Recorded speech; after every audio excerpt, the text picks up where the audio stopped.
Good morning, everyone. So we're going to go through movements today focused on the relationship between pelvic floor, our intrinsic core, AFib, bladder incontinence, as well as UTIs.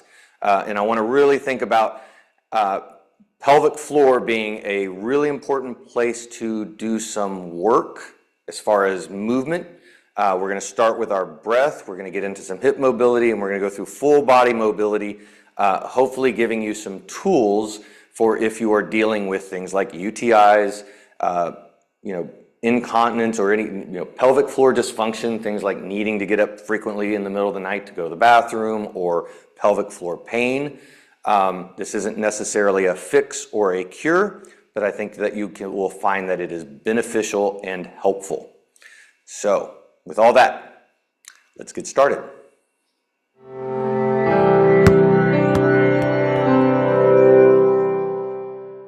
So we're going to start in a chair to do our turtle breath. Now, I haven't really done turtle breath in a chair in class before. The reason I want to do turtle breath in a chair is because one of the best places to do turtle breath is on your toilet when you're using the restroom. So I want to think about this in terms of a place to access turtle breath. And what turtle breath is it's getting a breath, working on our intrinsic breath, expanding out through the abdominal walls, and also getting that breath to expand down into the pelvic floor. The issues I find with pelvic floor have to do with the pelvic floor getting stuck into states of tension, shortening, especially in one side of the pelvic floor versus the other. And when it does that, it puts the pelvic floor out of balance. And if the pelvic floor has balance issues of tension, then the worst thing that you can do are Kegels. Because Kegels are a strengthening activation exercise, and if you are strengthening something that is out of balance, you will contribute to making the imbalance stronger. So the first thing you have to do is work on bringing balance into the system, and then Kegels can become a beneficial tool. So if you're dealing with pelvic floor issues, bringing some breath work to get into expansion, to work on length and stretch is where I want to focus in order to get into those areas that are holding more tension, especially if it's more tension on one side or within one quadrant of the pelvic floor.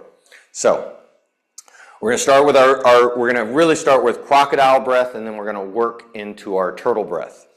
So for crocodile breath, I want to make two big C shapes with our hands, placing the hands below the rib cage and above the hip bone in the nice meaty section of our abdominal wall.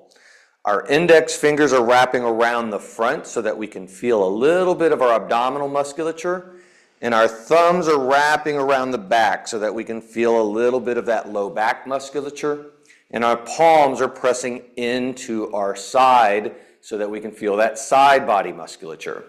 And we're going to clench in lightly, and we're going to work on breathing like a crocodile. Breathing out and away in all directions. I want to feel that breath moving forward through the belly, out through the sides, and into the low back. On our inhale. On our exhale, we're going to draw that navel up and in. Feel that full expression of exhale, breathing out through our mouth. We're going to inhale in through the nose and out through the mouth. So, big C shapes. Again, below the ribs, above the hips, in that nice meaty section of the abdominal wall. Try to let your shoulders be nice and soft and relaxed as possible. We're going to inhale nice and slowly, and you can think of that abdominal wall like a balloon. You want to feel it expand out and away in all directions. On the inhale and on the exhale, out through the mouth, feel those hands clench down just a little bit to create more resistance for your inhale.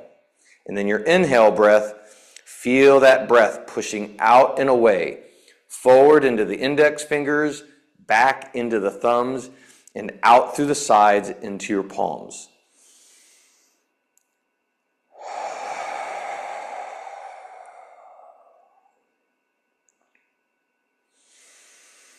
And a nice slow breath is helpful here. I would look for a breath anywhere from a 3-second count up to an 8-second count.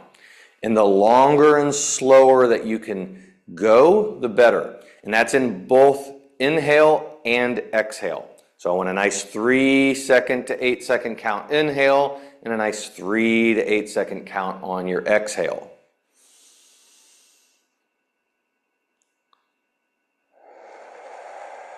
And this actually becomes a really good assessment point.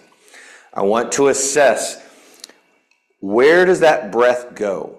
With our hands, we have 6 points of contact: 2 thumbs, 2 index fingers, and 2 palms. Can you feel that breath moving more in one direction and not so much in other directions? It's more likely that that breath moves into the belly more. That's normal. And it might be difficult to feel it move into the low back or out through the sides. That will get better as you practice this breath on a daily basis. What's even more important is if you feel that breath move more to one side and not so much to the other side, or more to one spot. Say you feel it move into the right side in the right low back, but you don't feel it move into the left low back. That is going to be an imbalance in your intrinsic core and is going to relate to an imbalance in the pelvic floor. So if you're feeling it in your breath, we can assume that it is also going to be at the level of the pelvic floor. Now, as we're feeling that expansion, each inhale, feel that balloon expand a little more. And on your exhale, feel that full expression out. The next thing I want to do is start to send that inhale breath down into the pelvic bowl. So on our inhale, the pelvic bowl is going to be lengthening. On our exhale, we're going to do a very light Kegel. I'm not doing a maximum contraction. I just want to feel that little bit of squeeze, like you're holding in a fart or you're holding in your pee. Then on your inhale breath, you're going to bring that breath intentionally into that Kegel to feel that Kegel expand and stretch as much as you can. On your exhale, light Kegel.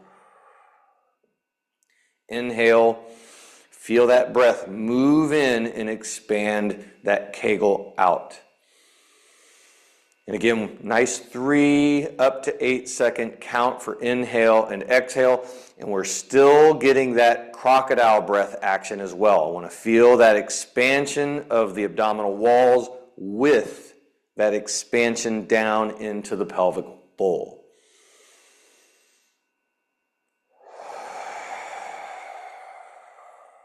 And I find 5 up to 10 breaths of that turtle breath to be a good starting point.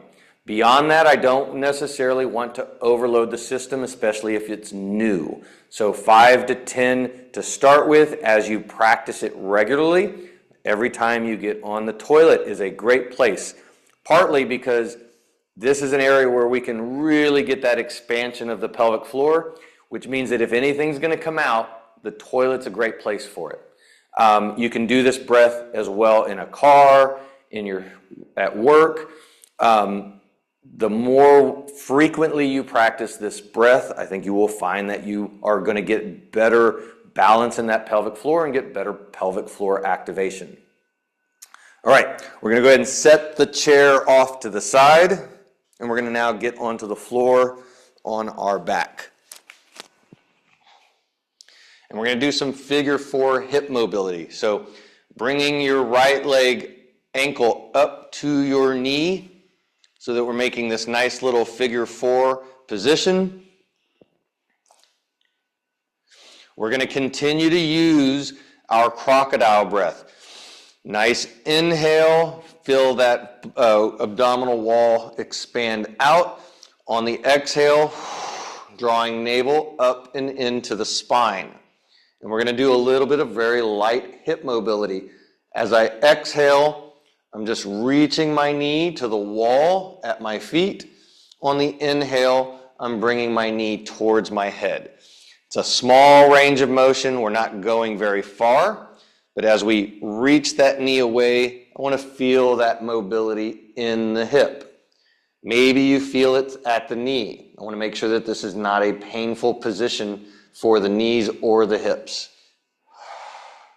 And we'll do just 5 up to 10 little,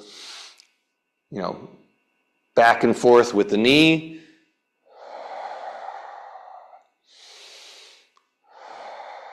And we'll switch legs and we're going to do the same thing on the other side. Again, inhale, the knee is coming to the head. Exhale, knee is reaching to the wall at your feet. Inhale into that crocodile breath. Exhale, feel that navel draw into your spine. Notice the difference in tension in one hip compared to the other hip.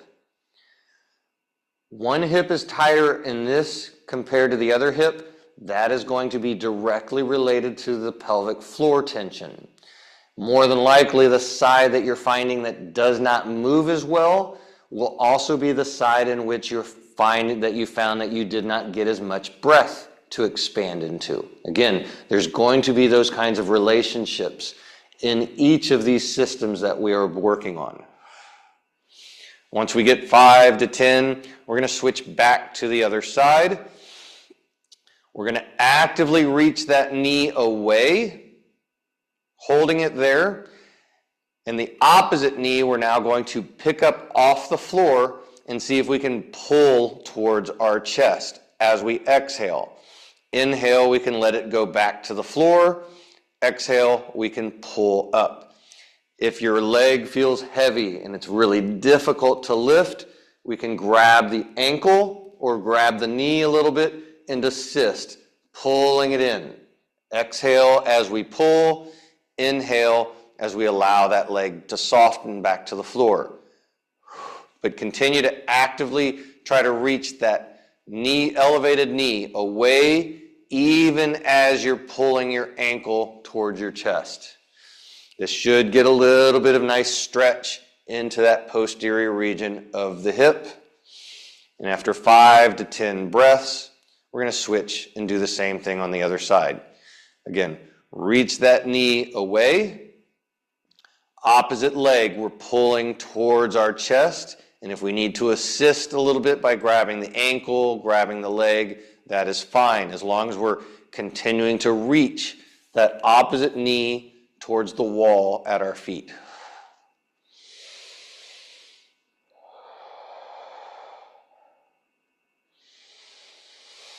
Breathing into that crocodile breath. Exhale, drawing that navel into the spine. After 5 to 10 reps, we're going to switch back to the other side. Now, I want to let that leg slide from ankle down to where it's more on your mid-calf. The knee is at your mid-calf. Change directions. We're going to do the exact same thing, pulling the leg that's on the floor towards our chest. And we're going to put our opposite hand. I got my right knee up. I'm putting my left hand on my right knee. As I lift with my left knee towards my chest, I'm also pulling that right knee across the body towards my right shoulder as I exhale. Inhale, I'm letting it soften. Exhale, I'm pulling my knee, my left knee, straight to the chest. My left arm is pulling my right knee across the body. So I have 2 stretches kind of going on at the same time. And I want to feel this, a little bit of this stretch in that glute again on the right side. This particular angle should be getting a little bit deeper into that glute, really trying to get more into where the piriformis is, which will generally have a relationship to what's going on in the pelvic floor. After 5 to 10 reps, we're going to switch to the other side. So left knee is now on the left calf is now on the right knee. Right knee is pulling up. Right hand is across the body to the left knee, so I'm pulling across the body. Notice if there's a difference in how tight one hip is compared to the other hip. Again, these are going to be those relational patterns to the pelvic floor.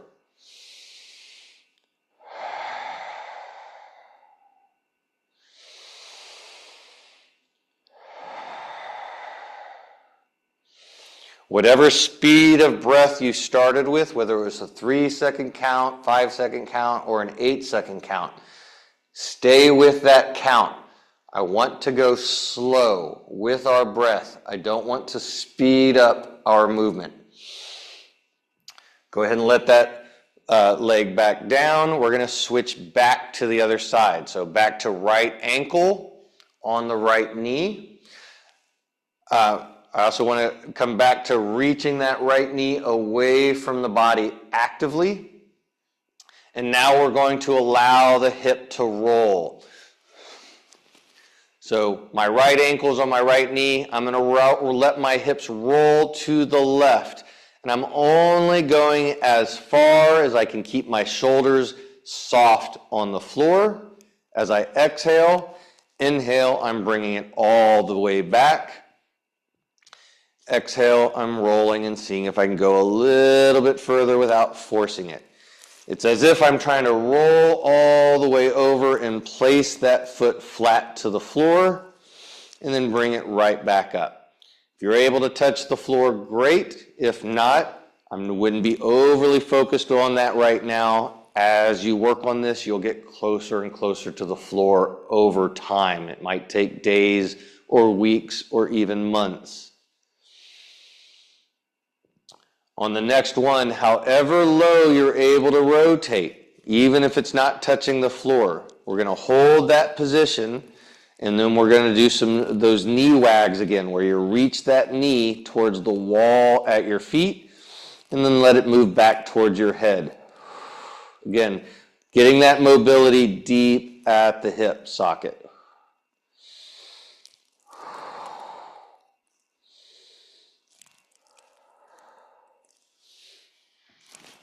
After 5 to 10 of those, we're switching back to the other side. So now I have my left ankle on my right knee. Left knee is reaching away towards the wall actively.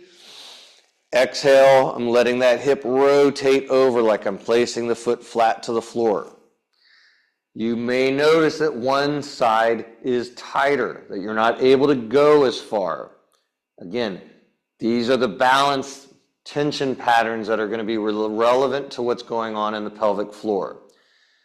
I don't want to force it. If you're able to touch the floor with that foot, great. If not, that's not my primary concern. Touching the floor is not the goal here.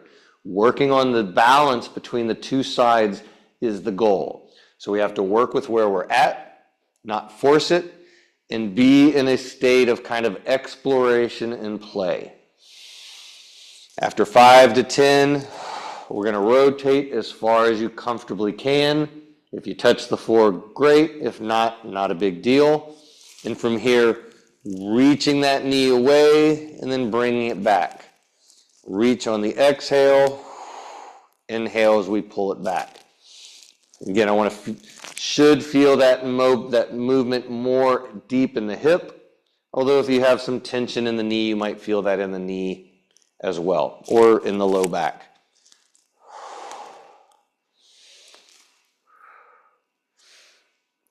Bring the body back up, and we're now going to move into our quadruped position. So coming into hands and knees. Spreading fingers nice and wide, grounding the palms and extending the elbows fully, and tucking the toes. I want to get into some toe mobility, big toe mobility specifically. So have the big toes nice and tucked in. We're going to inhale as we rock forward.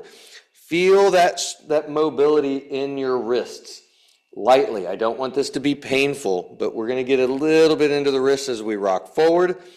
As we exhale, let the hips sink back into the heels so that we get a nice mobility stretch on the big toe. Not painful. I want to make sure we're not moving into pain. Inhale as we come forward. Exhale as we sink hips to heel. As we inhale, when you exhale, imagine you have a tail and you're trying to stick that tail straight up to the ceiling as you're sinking back hips to heels. That should get you a little bit deeper mobility stretch into the big toe and arch of the foot. Notice if that right big toe or left big toe is tighter and more restricted. Are you able to go as deep? Does one side feel more mobile than the other side? And again, this is going to be a very strong relationship to the pelvic floor.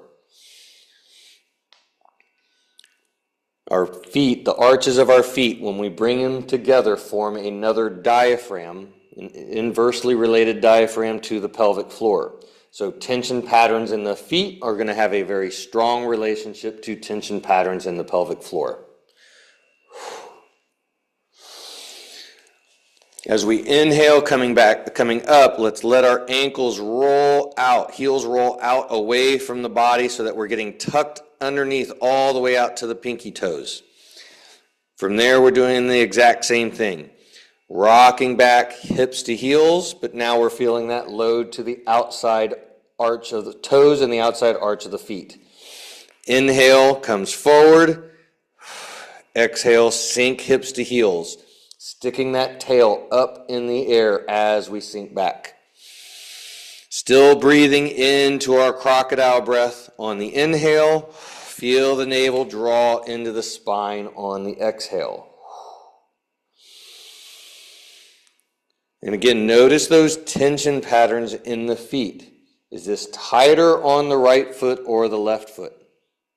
And something that might be really interesting is you may have noticed that your one big toe was tighter than the other, but when you turned your heels out, the tightness on the outside of the arch of the foot went to the other side.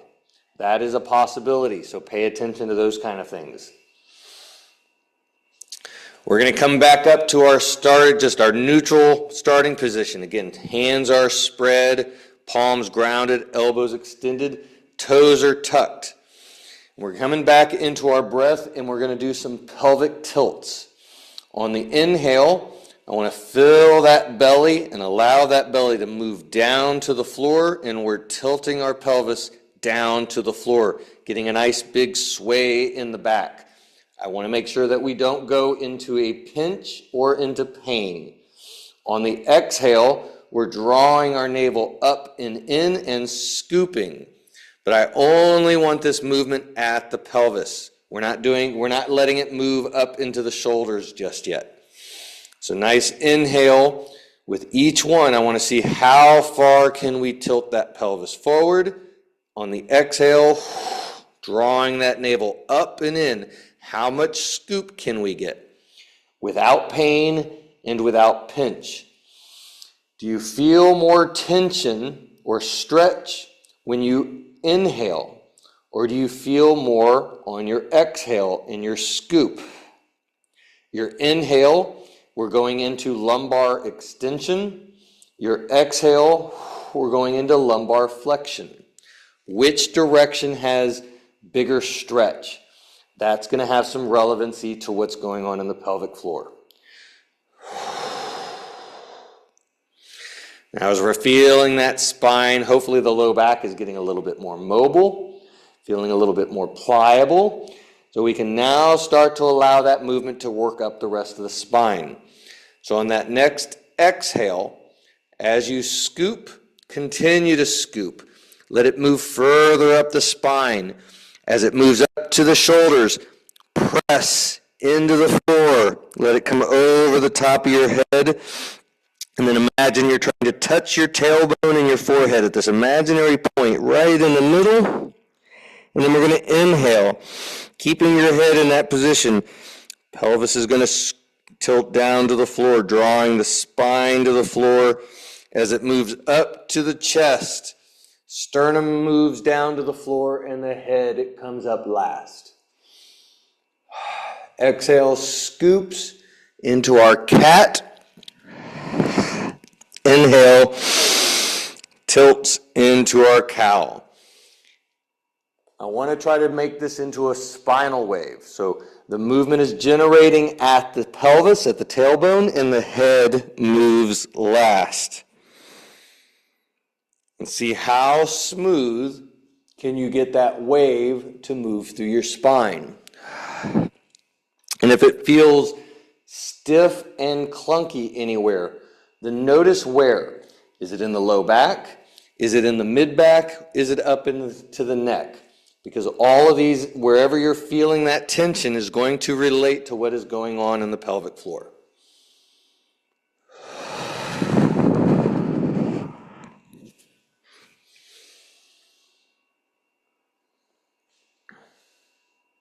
Good. So now we're going to bring our hands forward. Spread hands. I want to be very active with our hands. We're pressing down into the floor. Active elbows are actively straight, not getting passive and bendy. I want to try to keep the hips over the knees. However, if you have some shoulder weakness or instability, you may need to sit the hips back a little bit further. So I don't want you to expose shoulder pain. We're getting into basically child's pose, but I want to keep this in the shoulders as much as possible. So hands are forward, fingers spread wide, palms are actively pushing into the floor with the elbows straight. We're going to do our same inhale pelvic tilts. Inhale, let the belly open up to the floor, big sway in the back. Exhale, feel that navel draw in as we scoop. Again, notice that nice stretch, either through the abdominals on the inhale or into that low back on the exhale. This is great mobility for that low back area as long as it is not painful. And then on your next inhale, as you exhale with that scoop, we're also going to reach the chest down towards the floor. Actively scooping while you're reaching down. On the inhale, we're coming back up, letting that breath move into the belly, sway in the back. Exhale, scoop as we reach to the floor. I want to feel this as much as possible through the shoulders. And paying attention, especially around the armpit area. How does that right shoulder feel compared to the left shoulder? Is one side tighter, more restricted? Is it painful? If it's painful, then we need to back off. But if you're feeling more stretch, more tension in one shoulder than the other, then that will be something that is also related to what is going on in the pelvic floor. You may also feel maybe one hand feels really well grounded and connected, and the other hand just feels a little weakly connected. That's going to be an indication of some instability in that shoulder, and again, that's going to also be related to that pelvic floor. All right, we're now going to switch to our V-sit, getting nice and wide as we can with our legs. We're going to actively pull the top of the foot back towards the shin. We're actively reaching the knees down towards the floor. The more active we are with our feet and our knees moving to the floor, the more you should feel the quads kind of light up. Hands are going to come down to the floor behind the hips, grounding down through the palms, and we're going to spiral the elbow pits out and away so that you feel the shoulder blades pack. I want chest nice and tall and lifted up as tall as we can. What I want to avoid is rounded forward shoulders. So I want to feel as much of this, spiral those elbows out, feel the shoulder blades reaching down through the back so that our chest opens up. If you're feeling a good stretch through the front of the chest, that's probably a good position, as long as it's not painful or uncomfortable. And we're now going to be working deep into the hip socket. I want to focus on the kneecaps. We're going to turn the kneecaps out and away as if you're trying to touch the floor to the outside of your legs. As you exhale, inhale, we're going to bring the knees back up to center, and then we're rolling them in on the next exhale, like we're trying to touch the inside floor. Inhale as we come to center, exhale as we spiral away, inhale as we come to center, and exhale as we spiral in. Again, going slow with our breath. And we're still working that crocodile breath. Still working to feel that expansion out and away as we inhale. Exhale, feel that navel draw up and in. As we're getting into this movement, notice how far do your kneecaps travel, right side compared to left side. Do you go further in external rotation, moving away, reaching to the outside, on the right side or the left side? Do you go further, reaching in on the right side or the left side? That difference in range of motion is, if there's an imbalance, these are imbalances deep within the hip.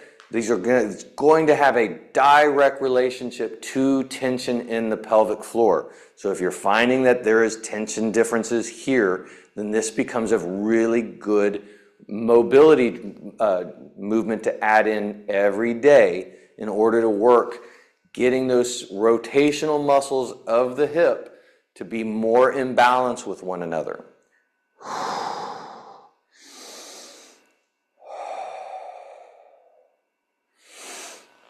All right, so now we're going to shift into our frog. We're coming back to hands and knees. We're going to let our knees slide open wide. I want to be wide enough to feel tension in the hips, but not so wide that it is painful and uncomfortable.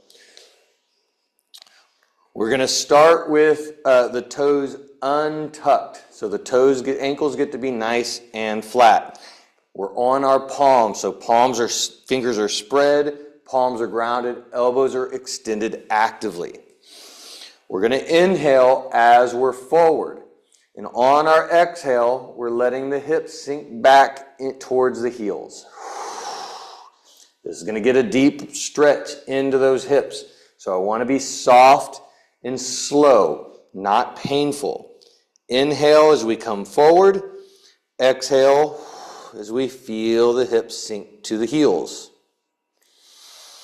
On your next inhale, as you exhale, imagine you got a tail and we're sticking that tail straight up to the ceiling as you sink back hips to heels. As you're doing this, notice if the right hip or the left hip feels tighter and more restricted. And in where does it feel tighter and more restricted? You might feel more tension when you're forward, or you might feel it more as you sink back hips to heels. You might feel that tension difference all the way through.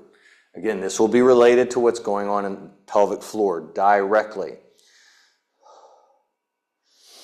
If this feels pretty good and you feel like you can go a little deeper without stressing, we can drop down to our elbows. Continue to stick that tail up to the ceiling as we sink hips to heels. Inhale, coming forward. 5 to 10 reps in each of these positions is generally pretty adequate. I'd rather keep the repetitions low and do this more frequently throughout the day than do a whole lot all at once. We're going to come back up to hands. We're going to find a point of light tension, not heavy tension. And this last part might be a little challenging, so I want to go slow and safe. We're going to take our ankle and we're going to slowly try to lift it up towards the ceiling, and then we're going to let it right back down and do the same thing on the other side. We're exhale as we lift. Inhale as we let it back down, and then exhale as we go to the other side. Move slow. Do not forcefully lift your ankle. This is a slow rotation. Notice how difficult is it to lift the right ankle compared to how difficult is it to lift the left ankle. Is one side a little tighter, more restricted? Does one side go farther and the other side does not go as far? Again, this will be a direct relationship to what is going on within the pelvic floor.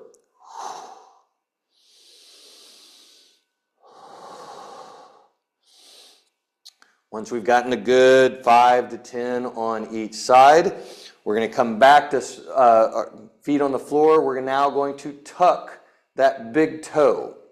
And we're going to do a few more of our rock back hips to heels.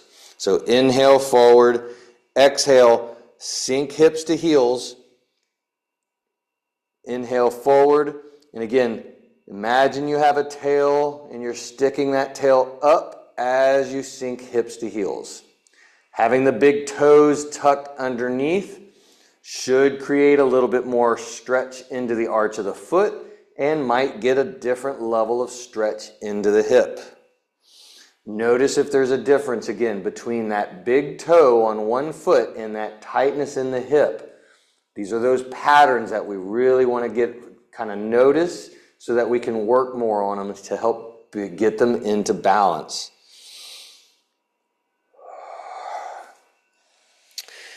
And we'll slowly come out of that position. And now we're going to get into our shin box.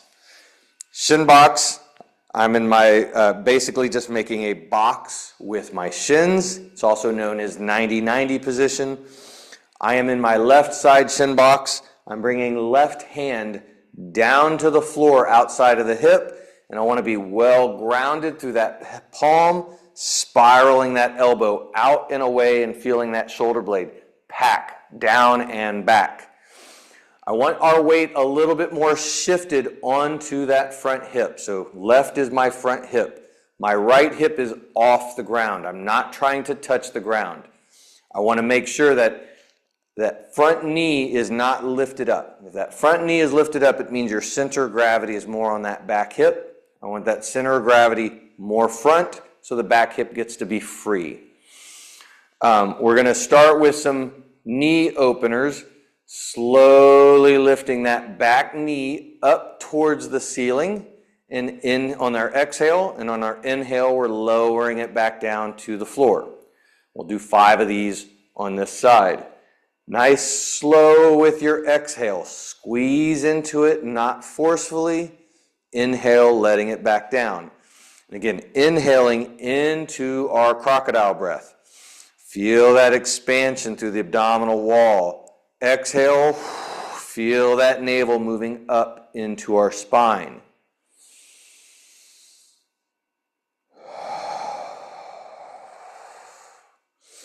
Once we do 5 on this side, we're going to do a very slow windshield wiper, letting both knees lift up, keeping the feet in contact with the floor.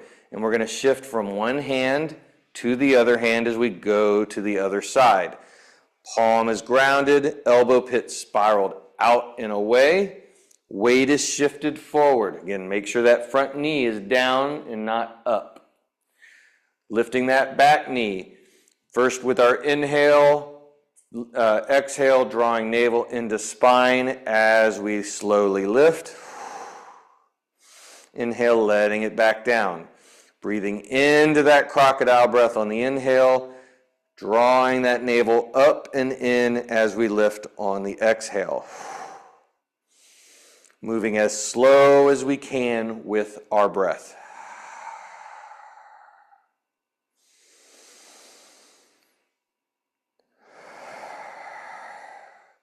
It's very important to keep our breath with our movement because the breath is moving through our abdominal wall and our pelvic floor. We are working pelvic floor activation related to our breath and related to movement in the pelvis. So a lot of what we're doing is working to recondition. Can that pelvic floor lengthen and can it support movement in a lengthened position as opposed to being short and contracted? We're going to slowly transition back across to the other side. Again, weight is shifted forward, palm is grounded, elbow is spiraled out. Feel that palm or that shoulder blade packed down and back, and our sternum is lifting up tall. We're now going to focus on this back hip. So our weight is shifted forward, so this back hip is off the ground. I want to inhale, and we're going to reach the floor with that hip, but without shifting our weight into it. I want to keep our weight forward.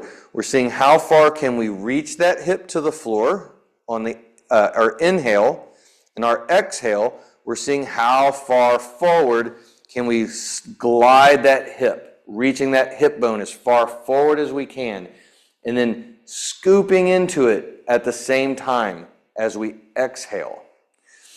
Inhale, filling up our crocodile breath, reach that hip to the floor. Exhale, lift the hip off the floor, scoop, draw that navel in. I want to see if we can feel a stretch through the front of the hip. And how straight can we get that hip?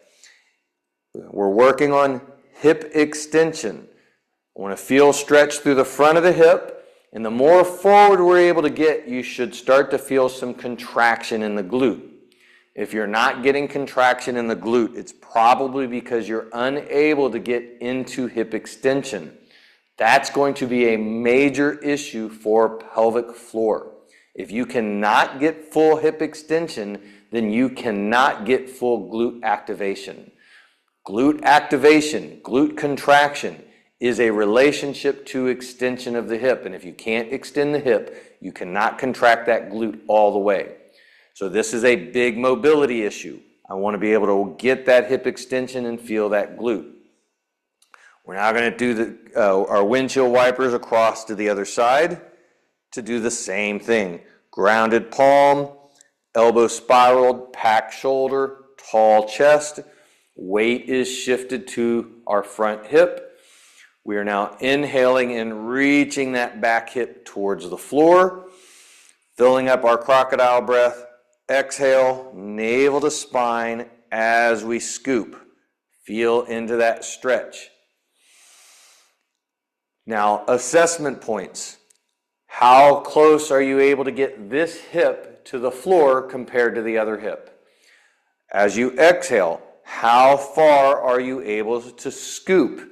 Do you get a bigger stretch on one side in the front of the hip? Can you feel that glute contraction? Do you get a bigger glute contraction on one hip? More than likely, the side that you're able to get more extension is the side that you're able to get more contraction, that sense of contraction. My left hip is my chronically tight hip because my left hip tightens up to compensate for 5 surgeries and missing ligaments in my right knee. So I always have some level of tension differences in my left hip, which is part of the reason I deal with pelvic floor issues and arrhythmias.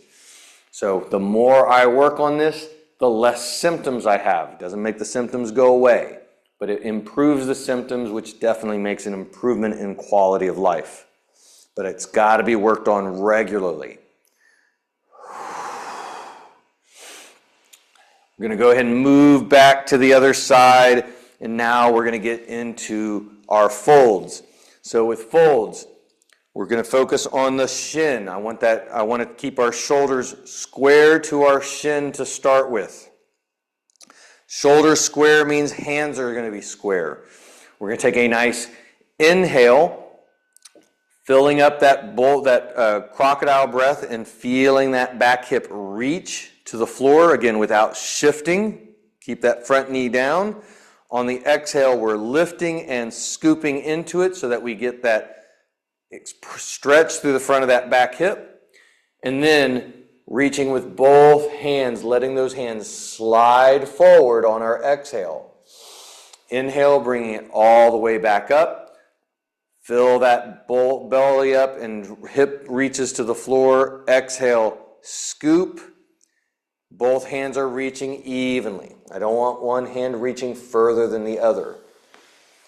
I also want to make sure that our spine is nice and tall. As we fold, I don't want to drop the head to the floor and round the back. I want to keep the spine nice and tall, and we're sliding the hands forward. And we're only going as far as we comfortably can, non-painfully. With each one, we're slowly seeing if we're able to get a little further without pain, without stress. Once we've done 5 on one side, we're going to do our windshield wiper nice and slow across to the other side. Everything else is the same. Shoulders square to the shin, hands are square to the shoulders. Inhale into that back hip. Exhale, scoop as it reaches forward, and reach through the hands, keeping that spine nice and long. Inhale brings it back. Feel that hip reach to the floor. Exhale, scoop, and fold. How does this side feel different than the other side? Some assessment points. Do you feel more tension in the front of that back hip?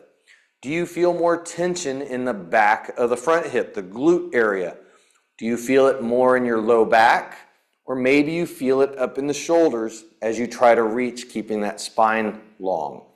Again, all of those assessment points are going to be very, very useful in understanding like what actually is going on in our body that we need to get into better balance in order to get balance into that pelvic floor. Once we've matched numbers on this side, we're now going to start working side to side. Nice slow transition across. Take a good inhale, exhale, or exhale to inhale, so that when we get to the other side, we're ready to fold. Inhale as we come back. Exhale into inhale into our fold on the other side. And we're going to do a good number of reps going back and forth. At this point, I'm less concerned about maintaining square shoulders with the shin. We get to be a little bit more exploratory. Where does your body want you to go? Where do you feel tension? And I want to move into that tension lightly, not forcefully.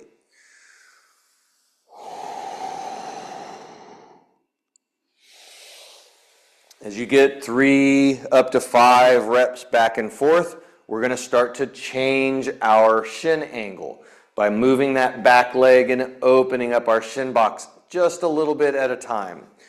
Continuing to get our nice fold, making sure we're not going into pain. As we inhale, slide that leg back up so that we can go to the other side, and then open up that side leg. Oh, that one feels a little tighter. Notice where it feels tighter. Notice where it feels a little different on one side compared to the other. These are the areas that we want to get some more mobility work into, because these are the areas that are the tension patterns that are keeping our body out of balance. And it means if we're tight and tense, these are areas in which we are limited in our range of motion. And if we are not exploring a range of motion, we are losing access to that range of motion. And the longer we lose access to a range of motion, the more permanent that loss becomes. So if you are finding that there are areas that you struggle to move into, then as a quality of life, as a matter of thriving in life, it is imperative that those are areas that you start exploring more frequently every day in order to get them back. Because what you do not use, you will lose. And when you lose it, there's a point where you cannot get it back. We're going to continue to open up that back leg more and more with each one until we get closer and closer to what we would consider a yoga class pigeon pose. I'm not overly concerned with getting into that final range pose. I don't care about how perfect it looks. I don't care about the pretty pose. I'm more interested in what we are discovering in our assessment. Where do we move well compared to where do we move poorly? If you're able to get into that final range pose, then great, explore it, enjoy it. It should feel good. But really, wherever we're exploring at this point should be feeling good, pretty good. All right, so now we're going to come to our back.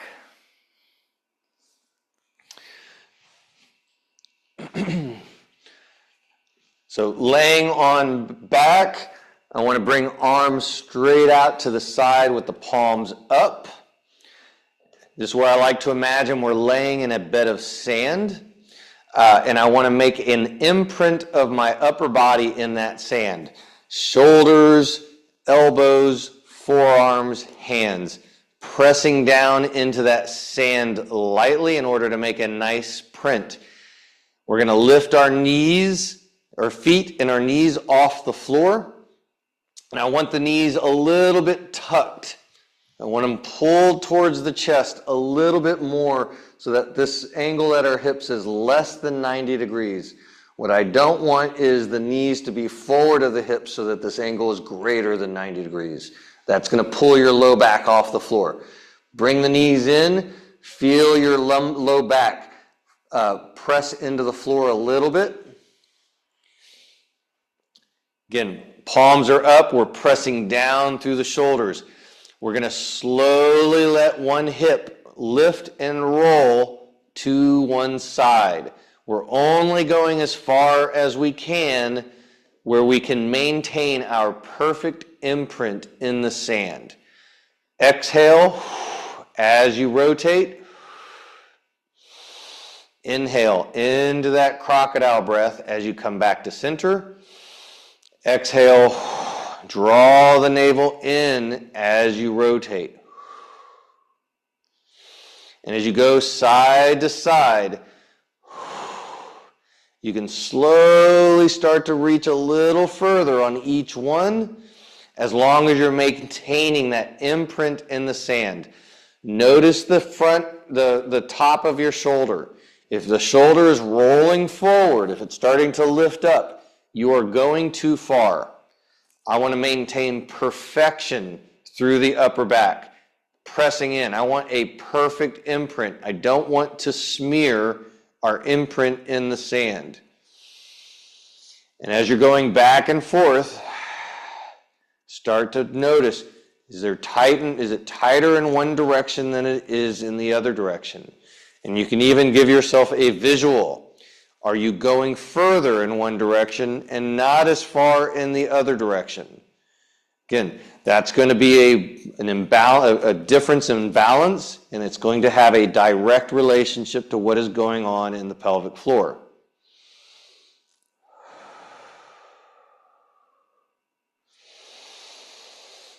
This one is, we can do 5 up to 10 reps to each side. Once we're done, we're going to bring our feet back to the floor, let our legs go straight. From here, we're going to pull one foot up, and we're going to move that foot out to about 45 degrees from the midline of the body. And we're going to do some glute activation, just one side glute activation. So I want to make sure that we are maintaining a tripod foot. So my foot is flat, and it's moving out 45 degrees from the midline of the body. Tripod foot means I'm loading through the ball of the big toe, ball of the pinky toe, and the heel evenly into the ground. We can pay attention to the knee to help make sure that we have a tripod. If your knee turns in, it's going to lift your pinky toe off the floor. If your knee turns out, it's going to lift your big toe off the floor. So I want to make sure that that knee is directly over the ankle. We're going to press down, flattening out that foot as if you're trying to crush grapes and you want to feel all that grape juice evenly through the entire foot. Scoop the tailbone up to the ceiling. Feel that stretch through the front of the hip. Inhale, we're letting that hip back down. Exhale, press, scoop, lift. Opposite leg should be completely relaxed. The opposite hip should stay on the ground. We're lifting I'm pressing through my right foot right now. So my right hip is lifting off the ground. My left hip is on the ground. I'm actually rolling over my left hip. I have no pressure going through my left leg. If you feel tension in that left leg, if you feel your left glute tightening up and lifting that hip off the ground, then you have to figure out how to shut that off. Take that leg out of the action. It should not be working. This is just one side scooping up. Feel that action.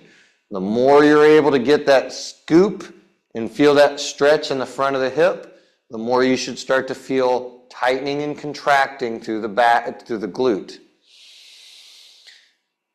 Notice how if your knee is a little shaky or a little wobbly. Notice if this is difficult and challenging to get into on this side. We're going to do 10 slow reps with our breath. I want to feel that, start to really feel that contraction in the glute if you're able to get it. If all you're getting is a massive stretch through the front of the hip, then that's what we're focusing on, is moving into that stretch more and more. We got to mobilize that hip in order to get extension, because if you can't get extension, you cannot get activation. You cannot get that contraction. So move into that stretch, feel that stretch, and eventually you'll start to feel that tightening and tension in the glute as well. We'll go ahead and switch to the other side. Again, foot comes flat to the floor, moving it out to 45 degrees from the midline of the body. Nice downward pressure through that entire flat foot. Big toe, ball of the pinky toe, and heel.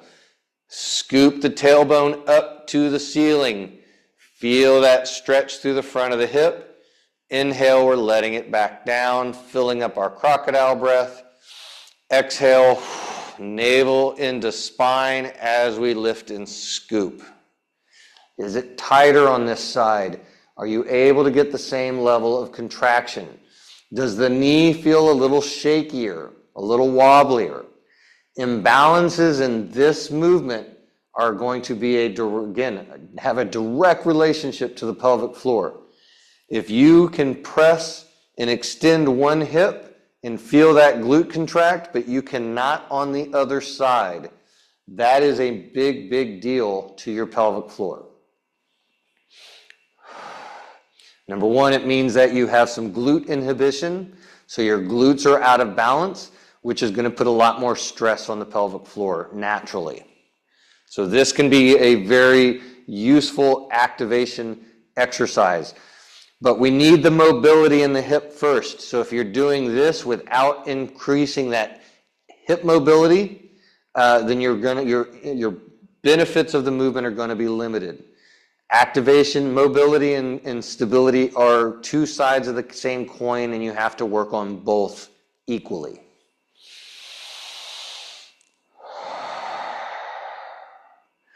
Good. Now we're going to bring both feet flat to the floor, about hip width apart or shoulder width apart. Again, I want to maintain grounded tripod feet, balls of the big toe, ball of the pinky toe, and heels. We're going to inhale into our belly, allowing that belly to lift. We're going to do some pelvic tilt work first. So breathing in, allow that belly to lift. Brings your spine off the floor. You should be able to slide your hands underneath your low back. We're getting that sway in the back. Exhale, use your belly button to press down into the spine and flatten the spine to the floor as much as possible as we lightly scoop. Inhale, nice big lift. Exhale, draw that navel in and scoop. Kind of notice, how does this feel in that low back? The low back was feeling tight and tense in our cat-cow work earlier. Does it feel looser? Is it more mobile? On the next inhale, as we lift, exhale, drawing navel into spine, we're going to now continue to scoop on and continue to exhale and peel the sacrum off the floor. So I want that tailbone to scoop, lifting the sacrum, and I want to think about like we're trying to peel the spine one vertebrae at a time off the floor. So as we scoop, we continue to scoop. It lifts the L5, then the L4, then the L3, until we get up into this full hip extended position. Feel that stretch through the front, and then we're going to inhale as we let each vertebrae back down to the floor till we get to the sacrum. Then it gets to go forward, lifting the spine into our sway back. Exhale. Belly presses the spine down as we scoop and peel. With each exhale, see if you can scoop up a little higher. Can you feel that stretch through the front of the hips? Can you feel that contraction in the glutes? The one thing I want to watch out for on this is as we lift, I don't want the ribs to be sticking out a whole lot. And we'll get into another movement where we'll be able to hopefully feel that and kind of feel how to hold those ribs down. The more those ribs jut out, the less we're going to get that glute contraction. I want the ribs out at the bottom. As we exhale, scooping, the ribs are dropping, and I want to keep them dropped as we scoop our hips up. And we're gonna let all of that last part go in this next part. So as we exhale, we lift, we get to the top, we're gonna hold at the top. And now I want to bring in our breath and tilts again. So we're gonna inhale, letting the pelvis tilt forward, the ribs will stick up. On our exhale, we're scooping and feeling the ribs drop. I want to keep the hips elevated. We'll do 5 to 6 breaths. Keep the hips as high as you can. Inhale, pelvis tilts forward. We get that sway in the back. Exhale, scoop, feel the ribs drop. By the 5th exhale, we should really feel those glutes start to fire up.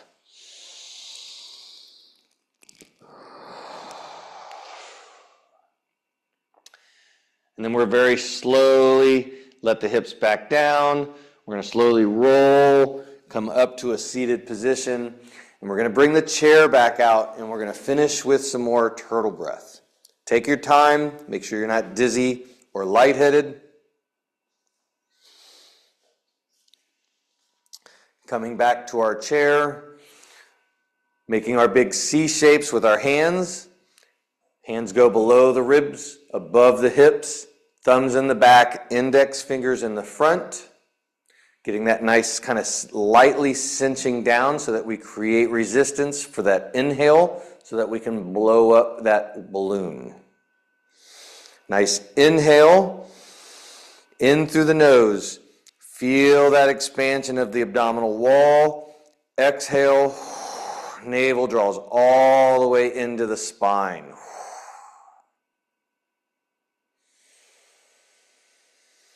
Inhale, feel that expansion out and away. Exhale. Again, we have these hands here. Notice if you feel a little bit more expansion in that wall. Can you feel it move a little bit better into some of those areas that it wasn't moving into before? After we get 5 breaths, on the next exhale, we're going to do a light Kegel.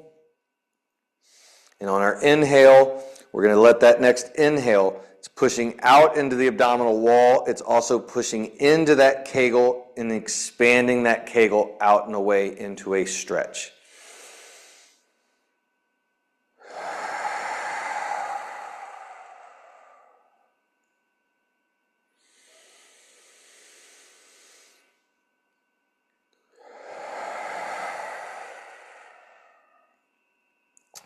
After 5 breaths, let's go ahead and let our hands drop. Put them on our thighs or let them hang down comfortably. I want to just get some nice light breaths. Breathing in, allow that breath to move up into the shoulders, into the chest and neck. On the exhale, we're going to let the shoulders and the neck and everything relax and soften. Breathing into tension on the inhale, and on the exhale, allowing that tension to just kind of rinse off. It's a good place to notice any areas that we haven't addressed in this particular movement session that might still feel a little tight and restricted. It might be up in the neck, might be in the shoulders, might be in the ribs. And anything that you're feeling there means that those are going to be some other patterns that we can work on. Great place. You can put in the comments what you noticed, what you felt, or schedule a consultation. These will be areas in which I can give you some assistance on how to work on.